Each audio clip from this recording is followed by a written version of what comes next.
Okay, well, welcome everybody. This session is on rapid reskilling in the age of AI, and I'm pleased to have Mike Wheeler here joining us. And like I was saying just before we started recording, really excited to have Mike here. Lots of good feedback about him, and the videos that he's had online trainings, that kind of thing. Um, Without further ado, let's go ahead and get started. And I do have the chat window open here. So if you have questions and you want to post them in the chat, I will do my best to make sure that they're brought up. But in addition, if you want to, ask questions just directly, please feel free to. And with that, I'll give it to you, Mike, to take it away. All right, excellent. Thank you, Jason. And let me try and share my screen as well. I think I might need to be enabled to do that, but if you are able to do that, Jason, that would be great. I just have a handful of slides and then really reserving the time for any questions that you might have more than just whatever I may have to share. But I think that this is relevant regardless if you're a developer, administrator, if you're brand new to Salesforce, if you've been around for a decade, we kind of all find ourselves in the same boat, and that is a need to reskill yet again. And what I've discovered, and I've been around the block a few times, and what I've discovered is that if you're in the technology space at all, then you're continually having to learn new skills and stay up with what's going on. There's been a lot of rumblings about artificial intelligence or AI, and that really started with the advent of ChatGPT. And so before I dive into what I think this means for the Salesforce ecosystem, I'm going to talk a little bit about myself in case you've not encountered me before. My name is Mike Wheeler. I'm the founder of Mike Wheeler Media, and then also my learning platform, Exam Ready Now. And my goal or my vision is to train, inspire, and equip you for your cloud career. I have 8 Salesforce certifications plus 1 retired one. I've now had the privilege of teaching over 300,000 students online across many different countries, almost every country across the globe. And I have now best-selling courses for Salesforce and AI on Udemy, and then as well on my own platform. I've worked professionally on the platform as a developer, administrator, consultant, business analyst, and now doing training full-time for the past several years. And so it really caught my attention whenever ChatGPT came along, and it really changed the world, if you will, as far as crossing the chasm into the mainstream. And there's a report that came out a few months later from IBM trying to assess the impact of what we're in for as far as needing to reskill. I want to try and pull this up as well, and I'll put this in the chat. This report, let me be sure that that comes through, the IBM report. And there's a graphic inside of there, and might be a little bit hard to read, unfortunately, but the point is that IBM, they survey executives about every 2 or 3 or 4 years, and they place these different skills that they're looking for that are placing them as the most in demand or second or third or whatever. Back in 2016, proficiency in STEM was the top most desirable skill. And then over time, it started to drop in 2018 to middle of the pack. And now it's down here in 12th place in 2023. And the things that have risen up to the top are more soft skills related, like time management, ability to work effectively in team environments, ability to communicate effectively.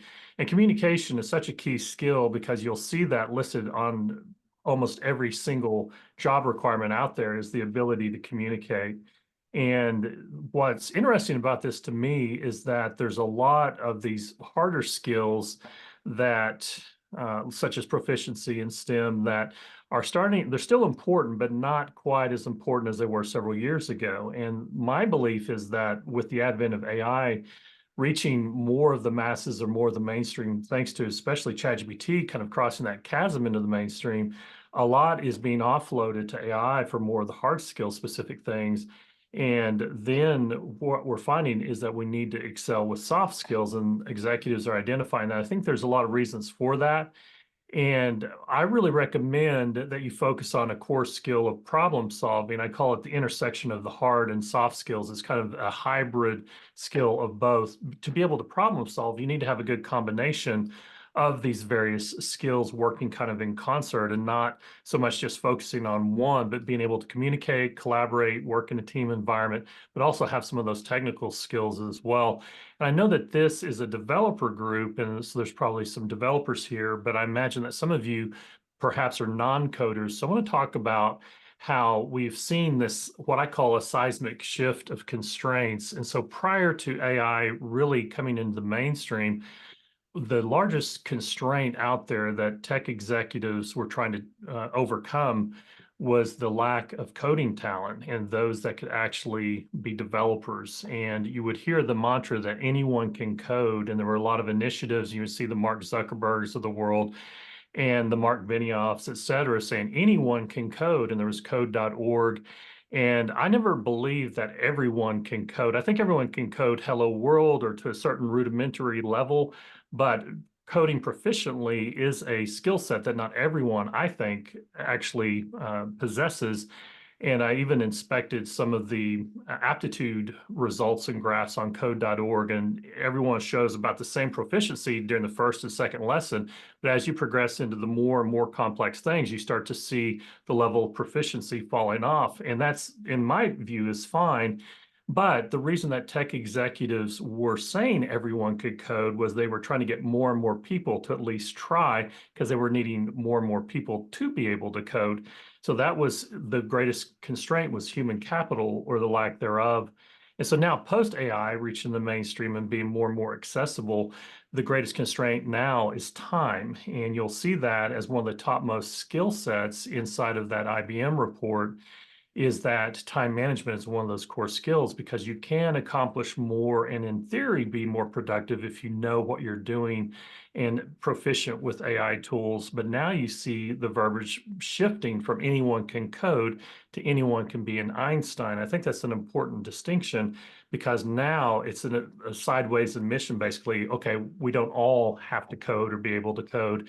And so now what we're looking for as far as those that will excel, whether that's landing the next job or starting your own business or being highly prolific in whatever pursuits you try to do, is that you have a firm grasp on the use of AI and getting it to leverage what you're trying to accomplish and doing that in a timely fashion because there's so much that you can accomplish. So now it's up to you to really decide and to prioritize what are the best things for me to be spending my time on, whether that's learning a new skill or building something or whatever it may be. And there's only so much time in the day. That's the one thing that we all have the same of. And so it's something that we need to really use efficiently now because our not necessarily competitors, but our cohorts and those that we may be competing with for jobs will be becoming more and more proficient with these tools as well. And there may be a lot of resistance to embracing these tools or hoping that they will just go away. And to me, this is just history repeating itself. I'm old enough to have been around when the internet was born. I remember a lot of naysayers saying that the internet was a fad or that there was no business reason to be on it, that no one would ever make money on the internet, et cetera, et cetera. And so anytime there's a big technological advancement, there's a lot of people that are resistant to it because it is a threat to their current comfort and existence. And so the key, though, as I mentioned earlier, is that we need to be prepared to reskill and embrace change. And not that it's going to wipe out the need for developers or consultants or business analysts or administrators or whatever it may be, but it is going to require that we get skilled up in a new type of skill set. And the quicker that we embrace this new technology, that will give you a competitive edge. Those that are resistant or fight off becoming familiar with or using these tools will struggle to remain relevant. And so that, I think, is one of the keys. It's just recognizing the benefits of these tools. And so we are entering into now more than ever a low code or no code era. And that was one of the things that 20 years ago, when Salesforce was really early in its infancy, there was a lot around the logos of the word software with a slash through it and this whole idea of no code or low code. And so now there's still always a need for coding, but a lot of that is hidden from the masses or from the end users.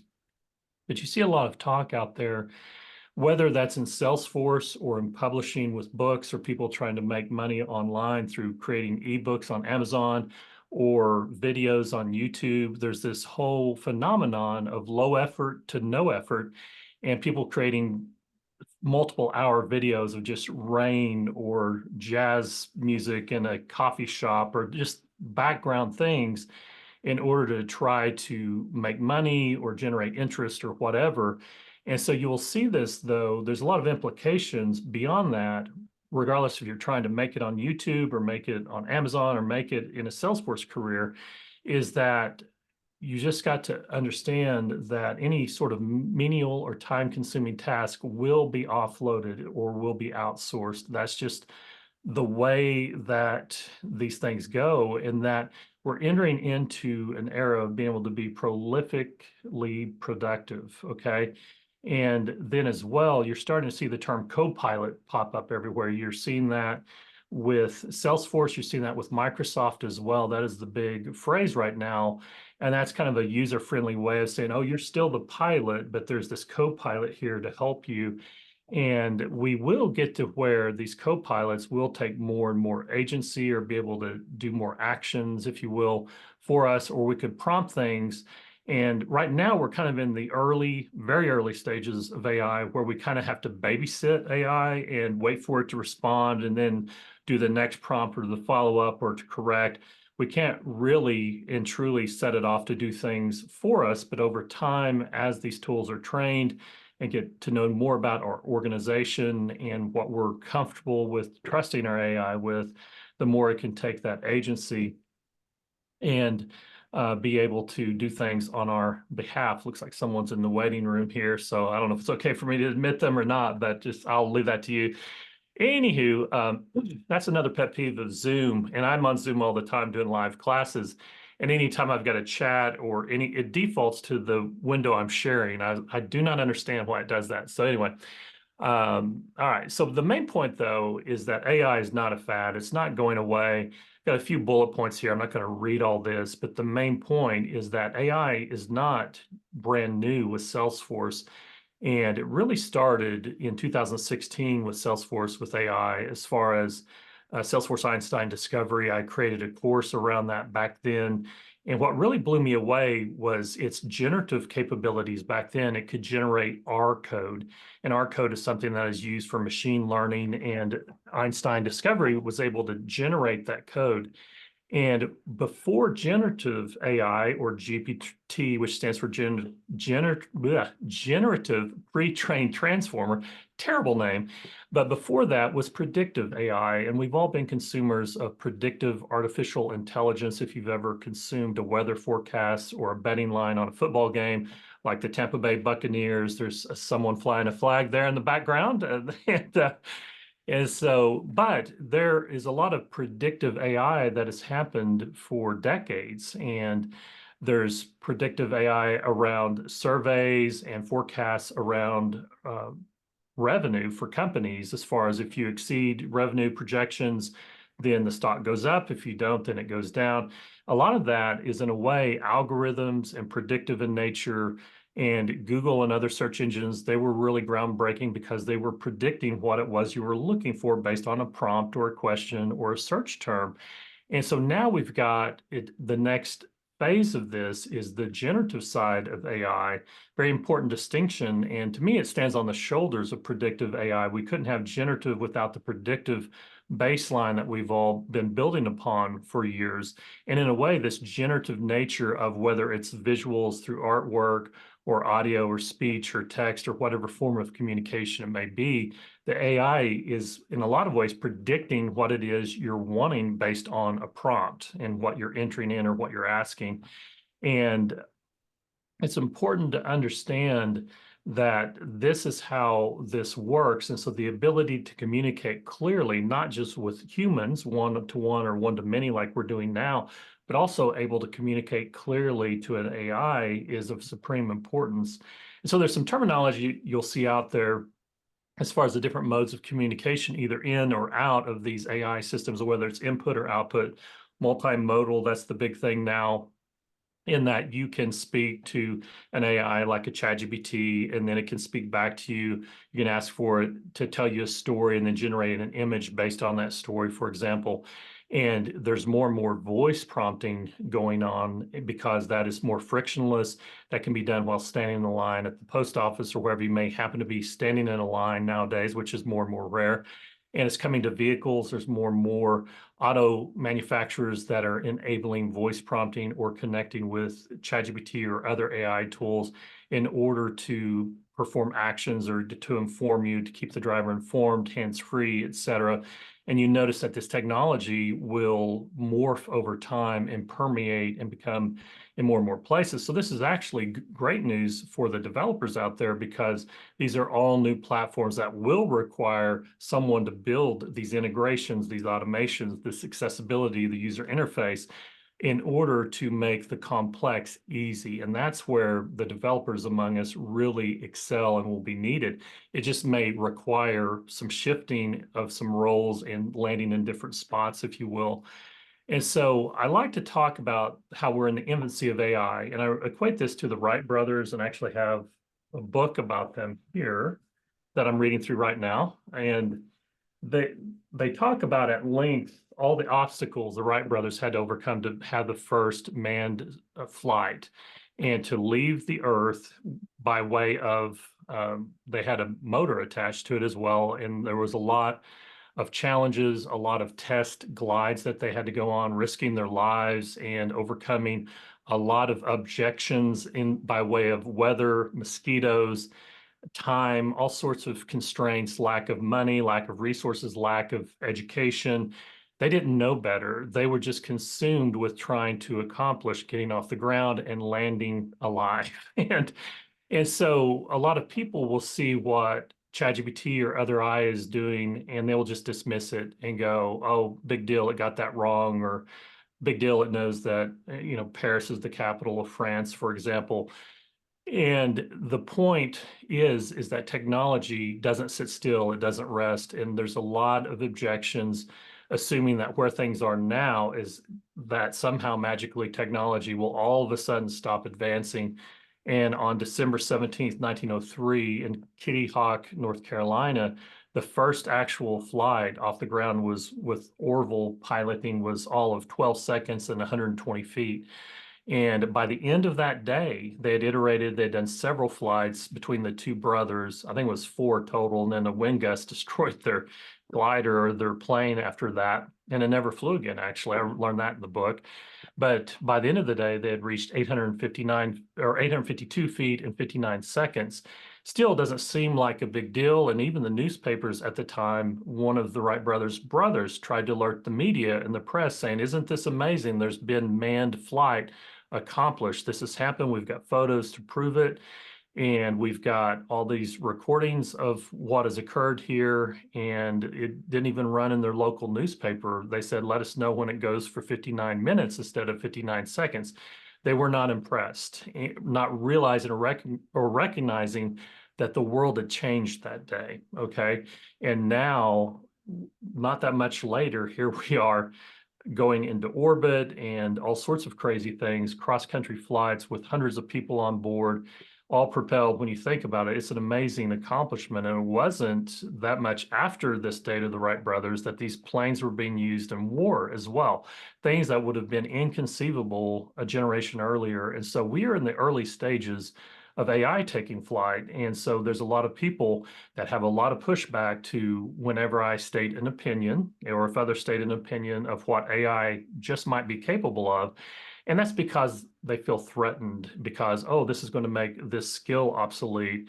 And the thing is that we all have to embrace this, figure it out, and figure out where we're going to go or where we're going to niche down. And myself included, as a trainer, I'm looking into AI avatars to do training. How much easier would it be to feed an avatar the text and not have to go on camera, put on the suit coat, turn on the lights, whenever I'm sick or my voice is going out, or someone with more hair, there's all sorts of advantages.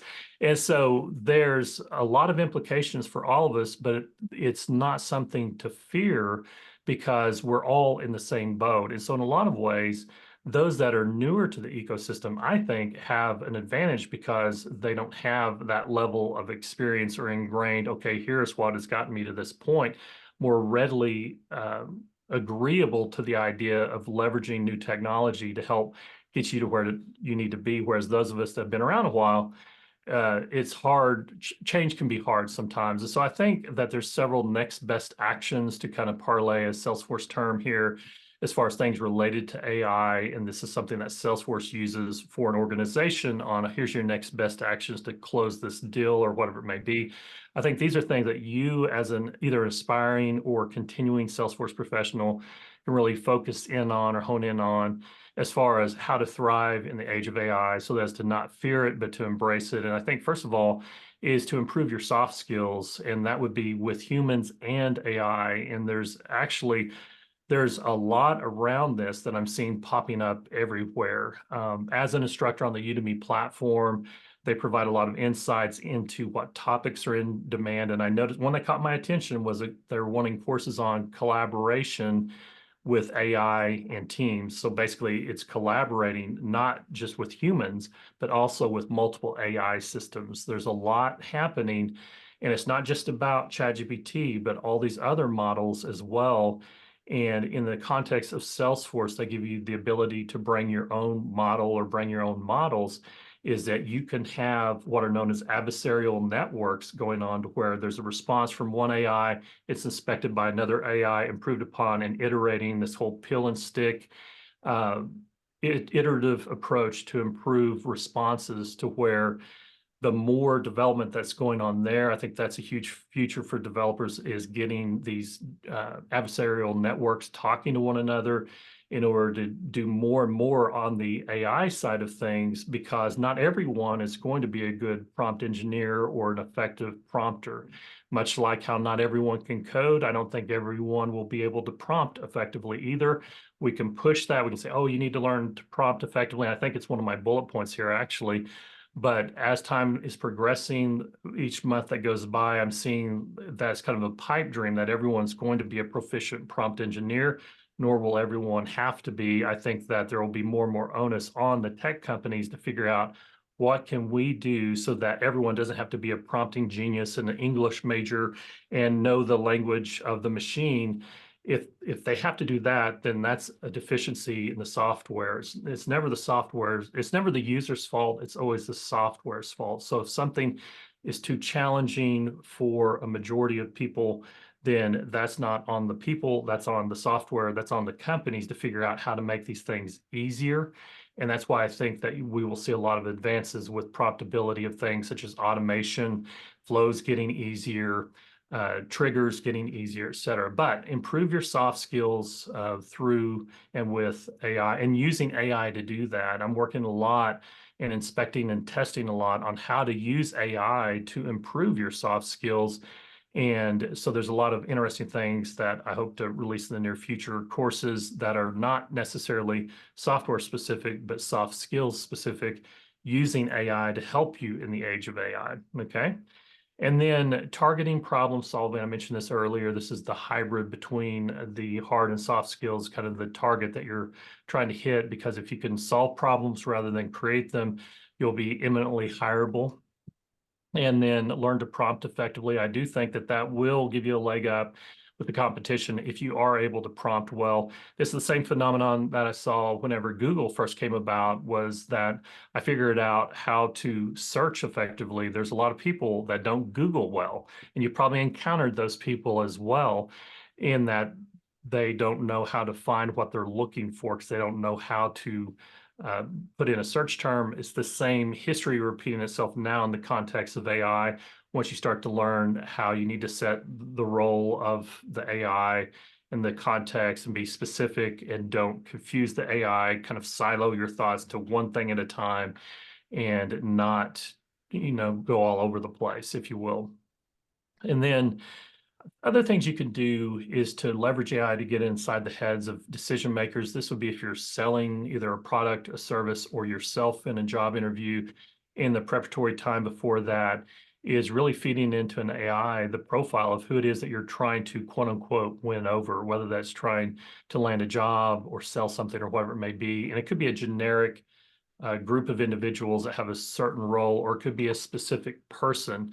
And I've done this before, and as far as putting together like a book proposal for a specific person based on their background and their interests and what I'm after, helping me to make a more desirable and marketable message that will cut through the noise, if you will.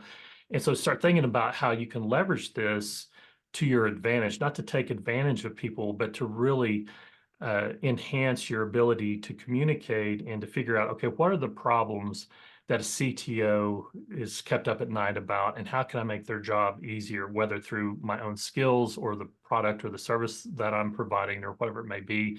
But these are things that you can do with AI. And then what problems do they need solved? And then as well, this is kind of a geeky thing, but this term ring attention, this is a breakthrough recently that has to do with being able to have larger and larger prompts.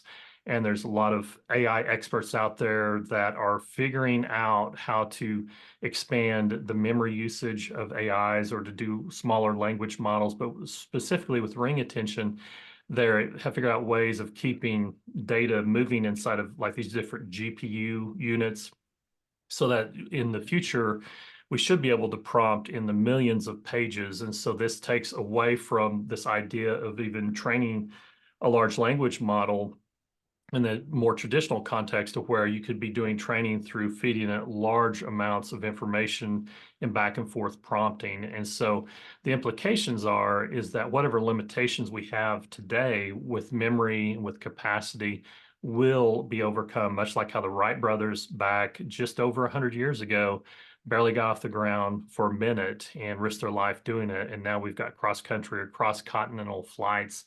And so we'll see the same sort of advancements with this technology as well. So with that, I want to open up the floor for any questions. I appreciate your patience as I just kind of talked that whole time. But if you have any questions, just put those in the chat. And then also on my learning platform, examreadynow.com, you can use code RESKILL to get 25% off of anything on there. And that is focused on Salesforce certification specifically. I'm doing more and more on the AI space, and we'll have some more there in the near future. But I do have ChatGPT course and GPT Store course on the Udemy platform for now as well.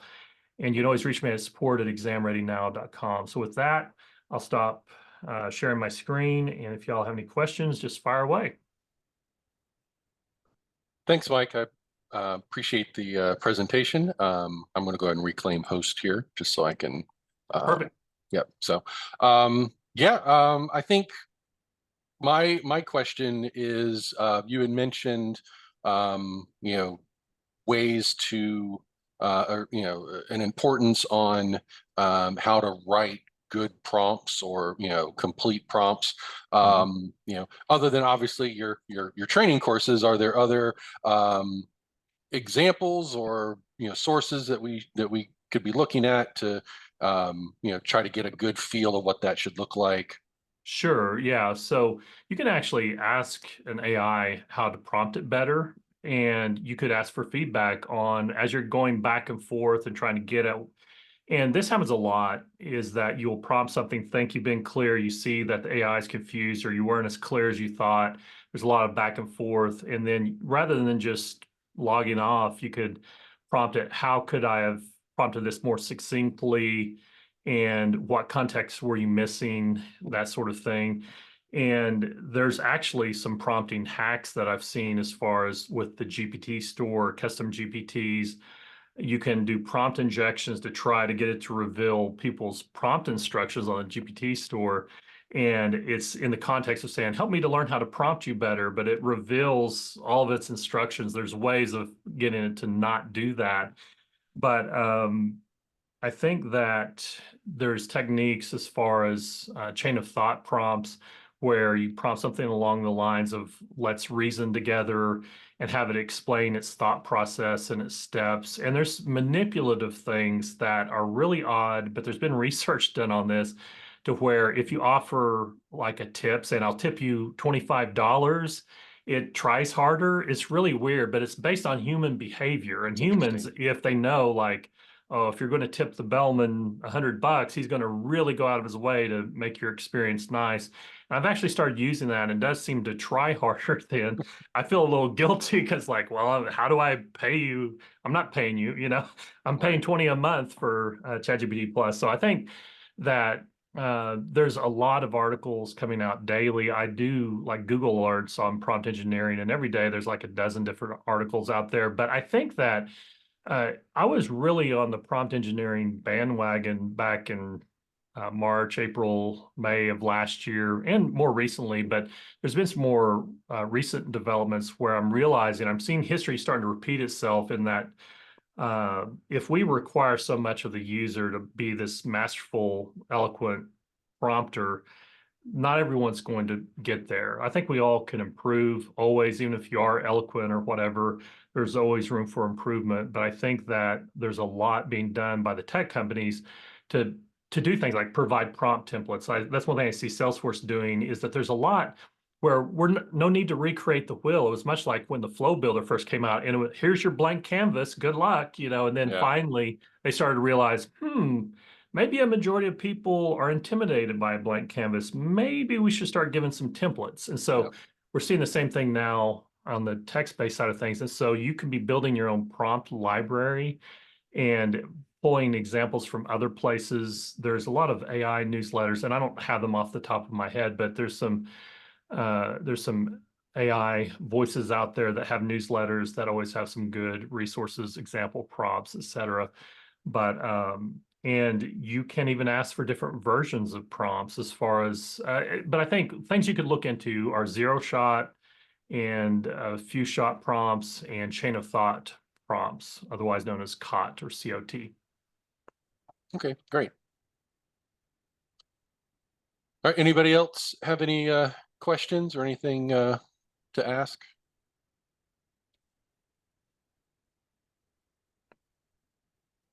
Stunned silence. Yeah, this is Diony. How you doing? Thank you, Mike Weir. Thank you guys for setting these up. I was excited to attend.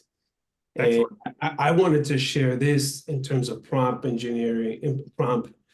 I'm a developer and I use it for Salesforce, let's say creating flows, let's say you mentioned flows. And I found myself providing ChatGPT, say, context to really produce, let's say, a flow that I wanted is a little complicated. For instance, I needed to, let's say I had custom objects that they needed, ChatGPT doesn't know about. So I had to give him that context before I even start for ChatGPT to help me create that flow. So it's helping me, of course, now ask the right questions and be more strategic on what do I want AI to produce for me, and then what does it need to know to produce for me. So I'm excited to continue to learn how to be more, learn how to ask the best questions, learn how to ask the question. And thank you for sharing those three lists that you mentioned where you could be better in prompt engineering. And you're right, at some point it can be on us to get the right stuff. They need to figure out for us at the end of the day too. But I think overall it needs context somehow. So where I'm coming from. So other than that, I am taking your courses, Mike. That's why I was like, oh, I need to figure this out, and look forward to learning more from you in the at least on the AI point of view. So thank you, thank you. Excellent. Yeah. And I think you bring up a great point is context. It's all about context. Some of the powerful things, and right now we're still in the age of, is this vaporware or is this real? But from what I've understood and from what I've read some of Salesforce's own research papers and patents and things that they're working on is that they are not just integrating with ChatGPT or GPT-4 specifically, but they're developing their own in-house large language models that are trained and pre-trained on CRM perspective and Salesforce platform. And so a lot of that context will be inside of Salesforce as it starts to roll out more and more or be available. And so providing an AI with the context of your own unique organization and your custom objects and your different processes or automations and your history and your data is massive. And so there's a lot of objections to, well, oh, my data is not secure. Those are the same objections that we had whenever the internet was born or when we started taking credit cards online. Those objections become overcome because they have to in order to do business. And so I'm not worried about Salesforce making this secure and figuring out how to do that. And so people and users will be able to gain that context to where then you're not bouncing outside of Salesforce into ChatGPT and trying to build out all of this context and all this information. You can do that, and that can be effective. And now you can train your own custom GPT with more details around your org and your instance. But you got to be sure that you're not sharing that data with OpenAI and that your bosses are okay with that. So the beauty of what Salesforce is doing is providing that context inside of your own walled garden of your instance. And then that will enable you to do things like be able to prompt your way into flows, and that being done node by node. They're going to be adding things such as a flow object, and based on your prompting, the flow builder will in a lot of ways become a visualizer. You'll still be able to see and tweak a flow, but you can build a lot of it with prompts. And people say, oh, that can't be done. Well, if AI can identify cancer better than a human trained physician, it can build a flow. It's just a matter of time. A lot of people don't like to hear that. They get upset. They start calling me names, but flows will be prompted and Apex will be prompted. It is today. And yes, it is limited. The AI gets confused, but eventually it will get to where more and more can be done more quickly to where we can get off the ground with these automations and move on to the next thing. Rather than spending so much time on this, we can spend more time improving other areas as well. So context, I think, is something that as you use the tools more, you realize how important that is. And I'm seeing these tools such as ChatGPT and Salesforce trying to provide more and more of that to now, even on the ChatGPT side with these custom GPTs, you can upload knowledge articles so it can draw upon your own data. And I'm using custom GPTs for a lot of things in my own course creation. I'm writing a book right now, and I have all my deadlines, my detailed outline of the book, all sorts of information around the proper format for the quizzes at the end of each chapter, like, okay, how's that done again? All of that is right there, and I don't have to go rifling through every time and remind myself because I can just put in a prompt now. So context is very huge. So thanks for that.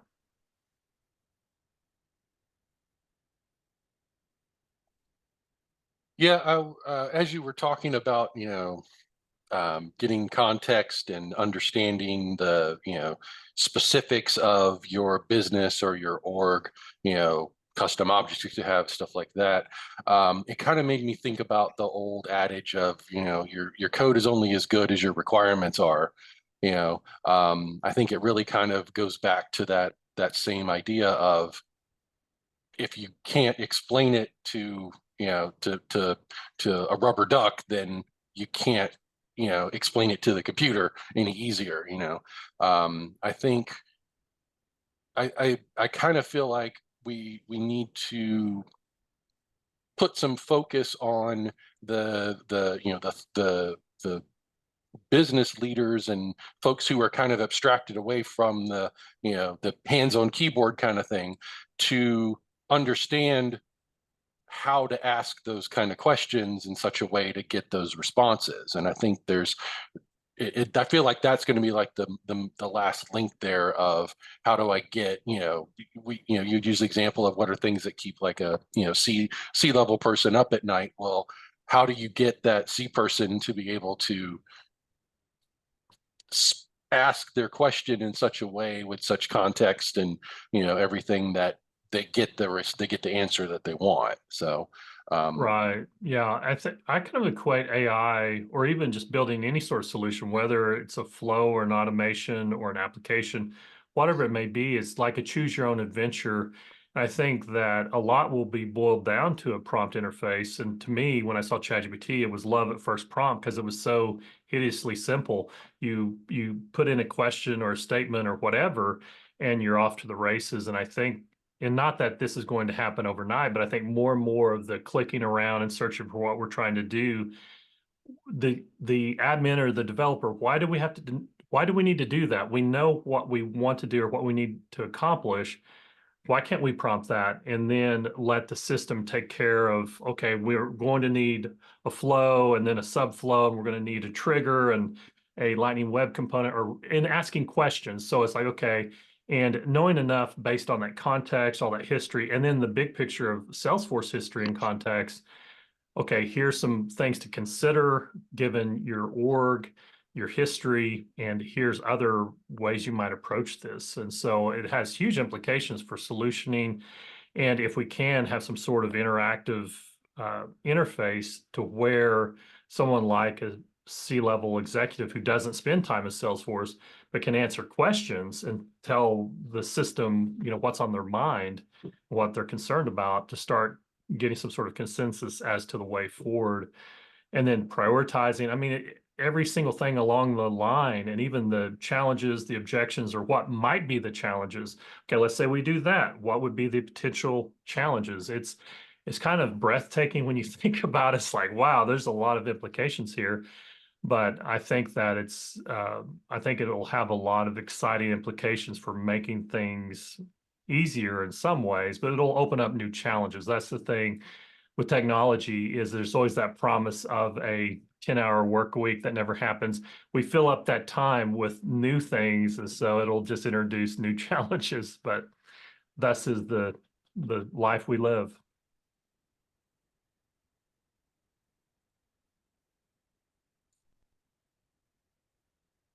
Okay, last call. Anybody have any other questions or? No, but thank you both so much. This was so incredibly helpful. Thank you, Mike. Thank you, Jason. Thank you, Yep, Ashley. thank you. We did have one in the chat. Do you see any risks involved in following AI path in terms of security or any other concerns? Yeah, there's a lot of security challenges with AI, tremendous amount. And as with any program, a lot of times you're opted into your usage being used to train their AI models, and you've got to opt out rather than the other way around, which is as it should be. And so you always got to be careful about what you're entering into any AI system. And even with the GPT store launching, and I saw articles about how you could easily inject a prompt to have it reveal all of your instructions, that the 8,000 character context prompt, the massive prompt that you spend a lot of time on, and it's just open to the world, and how to lock that down. So definitely a lot of security concerns, and I think that there's a lot of different niches and areas that you can explore from a career perspective as well. I was teaching on the AI associate course. I did a live class on that a few months back, and I had a slide that said the 10 commandments of data security and AI. And I had an epiphany as I was talking about these 10 things, like all of those are going to be career paths, So there's a lot around security, and then inevitably the government will come along to help. We're here to help. We're with the government. And so there'll be regulations. This is history repeating itself. And so those will also be career paths as well. And so, yeah, definitely a lot of things to watch out for security-wise, so that you're not exposing sensitive data or publicly identifiable information, a lot of caveats that haven't really been thought about a whole lot. So I think there's opening up a lot more around ethics with AI and trying to mitigate bias and equity and inclusion and all that as well. So these are all areas, and that's the greatest concern of people, is security and bias, more than their own skills staying relevant. And so it's a fascinating time to see this kind of play out, because I thought people would be more worried about their jobs than data security and bias, but I think that's a good sign. So I think people are very aware. So I think it's something we need to embrace, but also be thoroughly thinking through what are the pitfalls and the loopholes that someone could exploit. Yep, agreed. Yeah, shall I talk?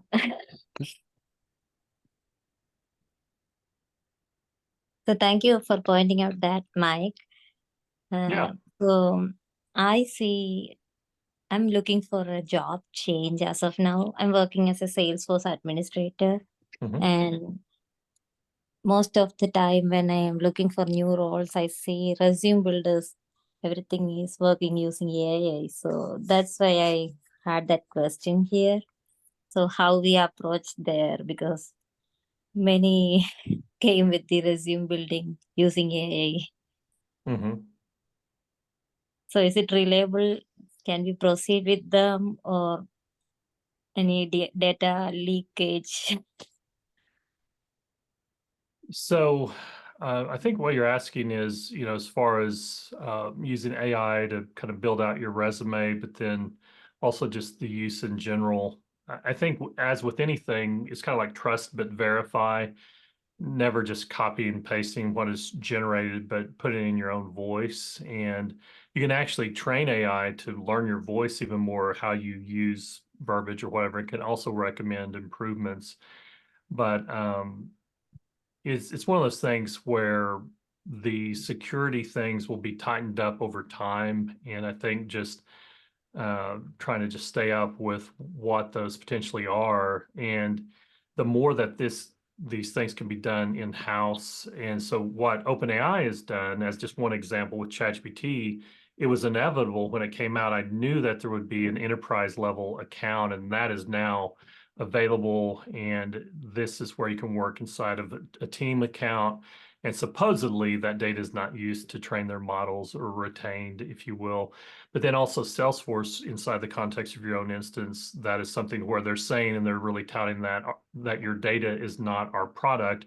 And so that data resides in your own org, and they don't use that. And there's zero retention. There's this whole diagram of the Einstein trust layer on Salesforce's website that they're continually adding new blocks to as well. So you see that there's a lot of overcoming objections from a more conceptual standpoint, but you can learn a lot as far as how Salesforce is approaching this and where some of the dangers might be by looking at some of those things on their website, such as that trust layer, to see, okay, here's where the prompt goes, and then it enters the trust layer of Einstein, the whole bring your own model or use Salesforce's model, and it comes back and there's toxicity detection and a whole lot more. And then beyond that, if you expand out beyond that, there's a lot around other systems in place as well. So it's something that you're not to trust blindly. And I think proceeding cautiously, but definitely proceeding. And I think those that aggressively proceed will have an advantage. There's some organizations that ban the use of AI entirely. I think that's the wrong way to go. I think most employees will use it secretively and try and hide the fact that they're using it, much like how it was taboo for developers to use Google. Like, oh, I thought you were a developer. What are you doing looking up something? And it's that's a foolish perspective to take, I think. So I think the more that organizations can lay groundwork and frameworks for proper use and policy so as to make it clear what is acceptable and what is not, I think that that's kind of the right move forward. And you see that even with publishing companies. I mentioned I'm writing a book right now with a publishing company, and they have their own guidelines that I'm making sure that I'm adhering to. And so anyway, I don't know if that answers your question or not. Yes, yeah, I appreciate your feedback there. Thank Perfect. you. Okay. Okay. Nobody else has anything? I think we can go ahead and adjourn. Okay. Thank you, Mike, so much for the talk. I think it was great. Thanks everybody for joining. And I'm working on some additional events later this year. So I will publish those out once I get those finalized. So hopefully we'll see you guys in upcoming ones once those are out. Thank you, and have a good rest of your day, and have a pleasant weekend. Thank you, Jason. Thank Right. you, everybody. Take care. Thanks. Bye-bye. Same, y'all. Bye-bye.